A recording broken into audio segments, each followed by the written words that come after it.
Hello, my name is Lisa Dragoni. I'm an associate professor in the School of Business at Wake Forest University.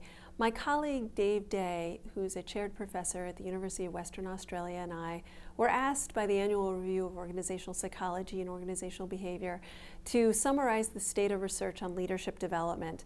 I'm going to talk a little bit with you about parts of the article, in particular talking about what scholars need to think about as they consider doing research in this area. And there are really three things that we observed as we went through our systematic review of the literature. The first observation we made, which I think is useful and instructive for all of us that are interested in this area of research, is that there are different definitions of leadership and there are different definitions of development. So for example, different definitions of leadership. So we've seen some that are defining leadership in terms of they really focus on those that are holding formal leadership positions with organizations, and it's those individuals who have disproportionate influence in the organization, and thus they're focused on that particular subset of individuals. Others have looked at and defined leadership more broadly to say that it's an influence process, and so that has then caused them to look at what happens in terms of teams and their ability to share and generate leadership within the team or within the organization. So we're not advocating for one or the other, but what we are saying is that it's important to be clear about the definition and your stance on leadership. Similarly with development, we find that there are different ways in which scholars are defining development. So, and I'll say that it's been implicit, their definition has been implicit. So for instance, some have defined it in the leader development area as focusing on the whole person, development of the whole person, versus some have focused on development of knowledge or skills or competencies. Similarly, in the teams literature, when folks start to talk about the development of leadership development, teams researchers have questioned, rightfully so, what's the distinction then between team development and leadership development?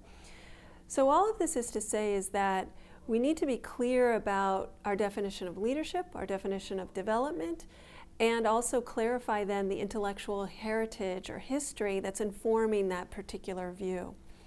The second piece of advice that we would offer scholars interested in this area is to really be clear about the dependent variables or the indicators.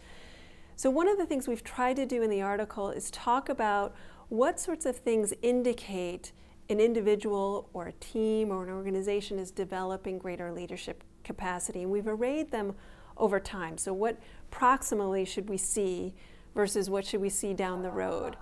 And so we noticed that in looking at this literature, there are varied indicators or outcomes of development. We don't necessarily think that that's a bad thing, but it does cause us to say, how can we organize this or think about this in a more systematic way? The last piece of advice that we would say is that the leadership development is a complex process, and that is going to demand a complex design, research design. And so longitudinal methods that give insight into how individuals or teams or organizations are changing over time will be incredibly important. There has been some rich qualitative work in this area. There's been some very strong quantitative work in this area. Those methods will continue to be useful and helpful. The other important factor in doing this research is getting access to actual organizational leaders. In our experience, we've found organizations to also be hungry to know about leadership development and what helps foster it, and they've been terrific partners, and we hope that they will continue to be.